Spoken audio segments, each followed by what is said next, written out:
Guys, I've been trying to adjust this camera for about 30 minutes now. I just don't think anything in this house is level because it definitely doesn't look like it. What are we gonna talk about today? The CJRB Feldspar. So this is a pretty nice knife, but it's got a couple little issues, but we're gonna talk about that. If you're watching on headphones, turn down the volume because here comes the music.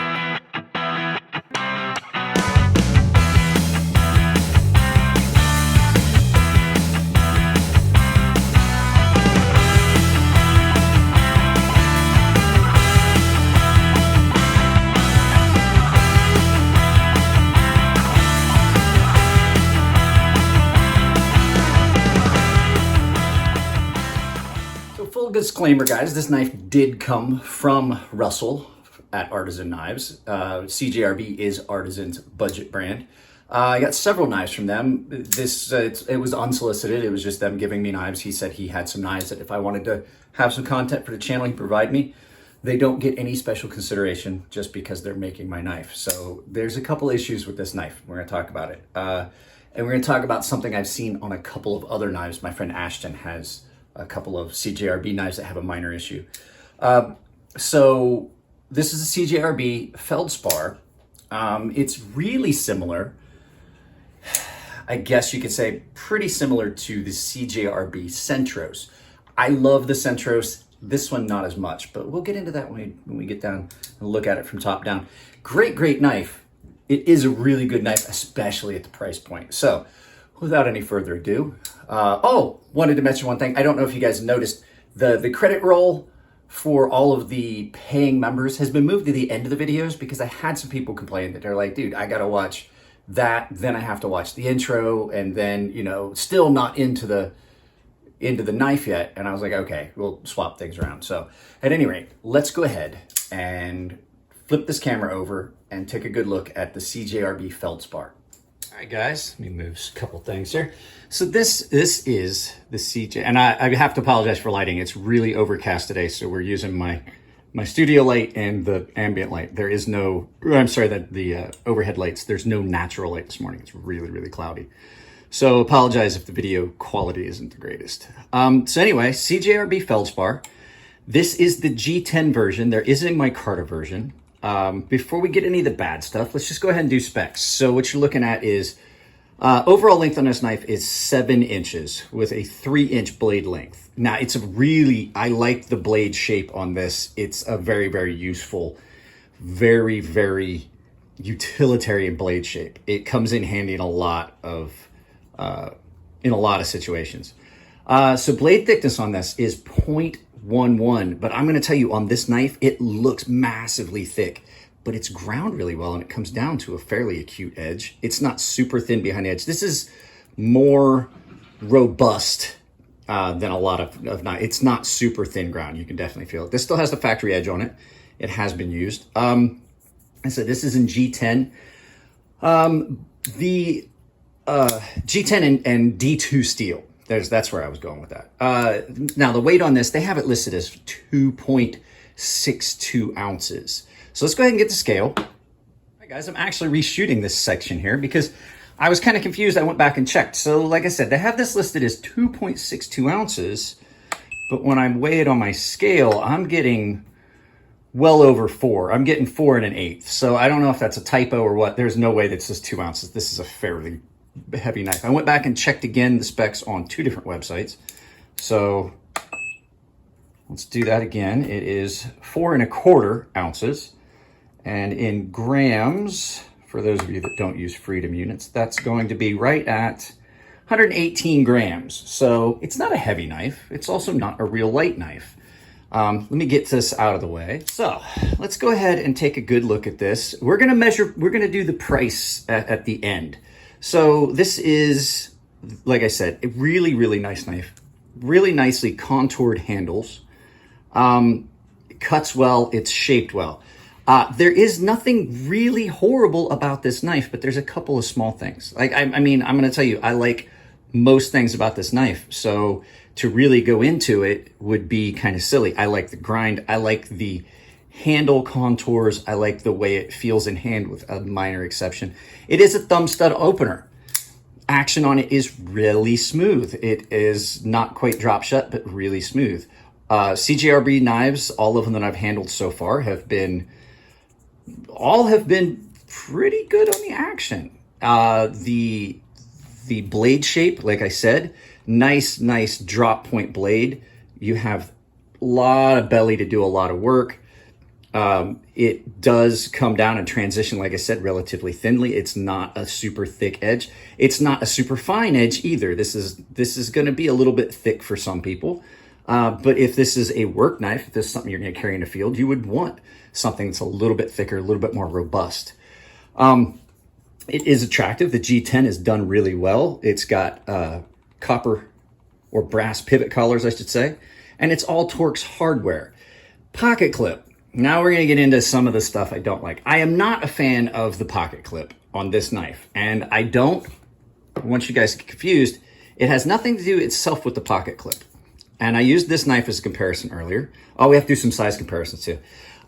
It has the same pocket clip, but in this knife, it is not at all uncomfortable. This knife has a different handle shape, and it puts the pocket clip in a spot where it's a little bit of a pinch or a hot spot. So hang on a second. Let me get some stuff for size comparison before we go any further. Okay, so CJRB Feldspar. Let's do some off-the-wall comparisons compared to my Microtech DOC. It is much smaller and much lighter. We haven't looked at this knife in a while, so I thought I would have it out because it was in my pocket. So in comparison to the CJRB Centros, size-wise, they're almost identical. If not, this was a little bit wider.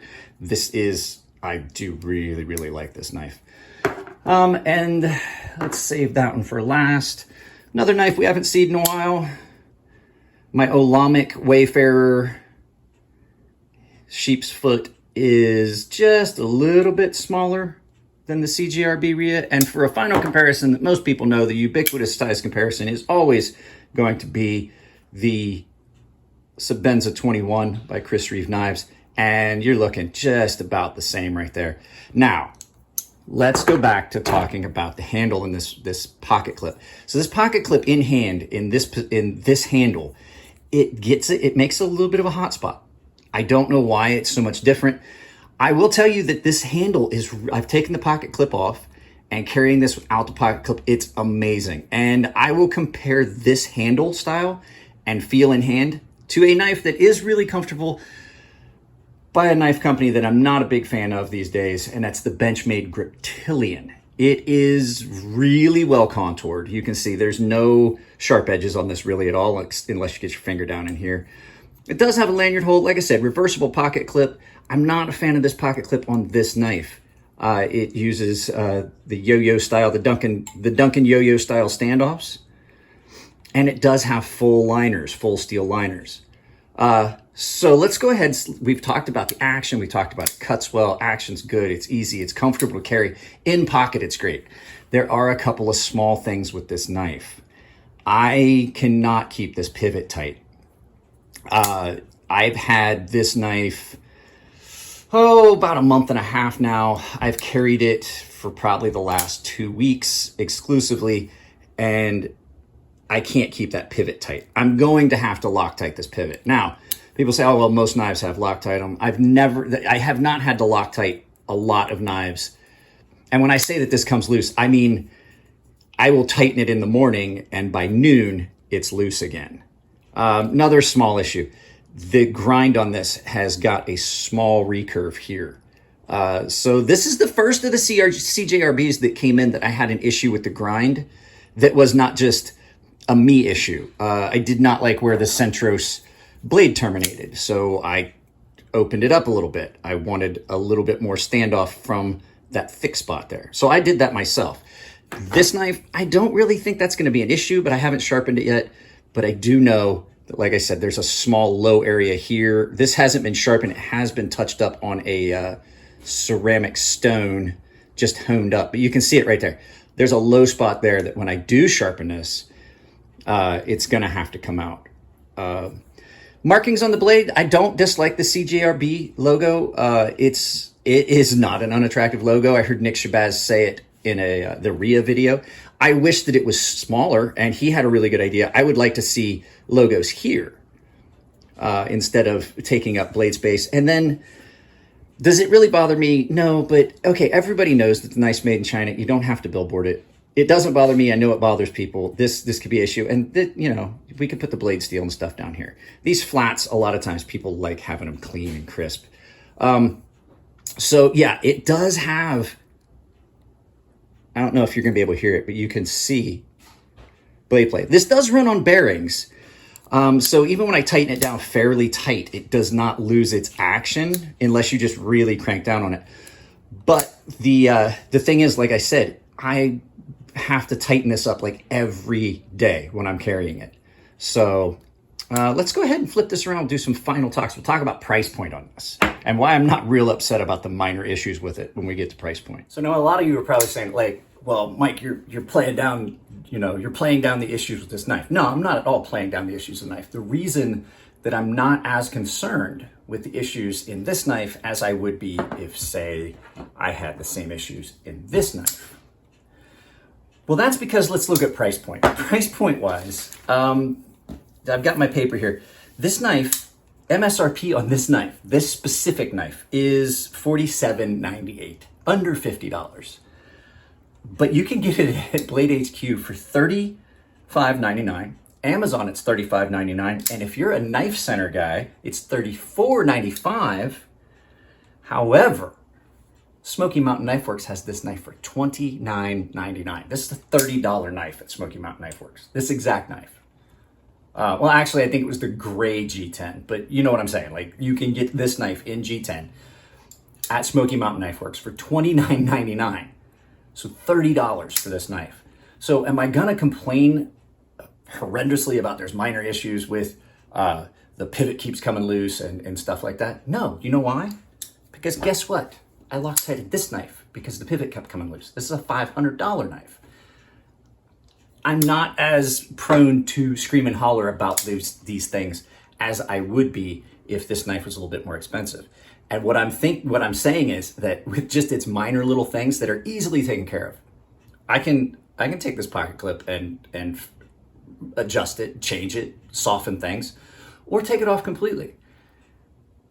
And all I need to do is Loctite the pivot, which is something that gets done on a lot of more expensive knives. Most knives, the pivot gets Loctited. This one just happens to come loose a little bit worse than the other CJRBs that were sent to me. Now, there is a micarta version of this, and I didn't do a lot of look at it because I don't have it here. Micarta version of this is $69.95. Blade HQ's price is $52.95. Now, I will tell you, I have seen with some of the CJRB micarta knives, not to bag on them, but they have a tendency to favor one side or the other, usually the lock side. You see that they're just a little bit off. So, I wouldn't want this knife in micarta anyway, but here's the thing. This knife is going to you guys as a giveaway, and I'm going to fix some of the issues. Yeah, overall, really, really good knife. Just not quite as good in my hand as this. This is a more comfortable knife in hand to me, and I don't know if it's just the change in the handle shape just puts that pocket clip in a different place. I've done it back and forth, and I'm like, it puts it's almost in the same place, but it just doesn't feel quite as hot spot or pinchy. And I think that has to do with this handle is narrow and it's not contoured. So you wind up with a wider contact surface on this actually, and it kind of just takes the focus off of that pocket clip. So yeah, good all around knife. I know a handful of guys that this knife has been really popular. So like I said, this is going to be a giveaway knife. I haven't decided when I'm gonna do it. I have not done a giveaway yet this month. Month is almost over. I think we're probably just not gonna do an October giveaway because I just have not had the time. So with that being said, yeah, I mean, really with the minor issues, you can't really go wrong. Lockup on it's great. It's just, overall, it's a really, really, really nice little liner lock at the $35, $36 price point. So, all right, guys, that's it. That is the last of the CJRBs I have in for right now that we're going to be doing reviews on. I have giveaway stuff I'm going to do. But there are other knives here. I have a couple other knives that we're gonna do. And there's, like I said, I shot several videos in the last few hours. So it's actually the next morning. I had taken a shower right after and started videos yesterday. So I'm dressed the same. So like I said, same shirt, different knife. Guys, I love you all. Take it easy. Follow Lindy Lou's channel, follow Neve's Knives. I'm gonna put a link to to one of their channels in the corners. If you like the videos, give them a thumbs up. If you don't like them, give them a thumbs down, but tell me why. And if you really like the videos, you can give them an applause, which is money that goes directly to the channel. And if you really, really wanna support the channel and get exclusive content and exclusive giveaways, follow the link below and you can join the channel and support what I do here. So guys, love you all. Take it easy and I'll see you in the next one.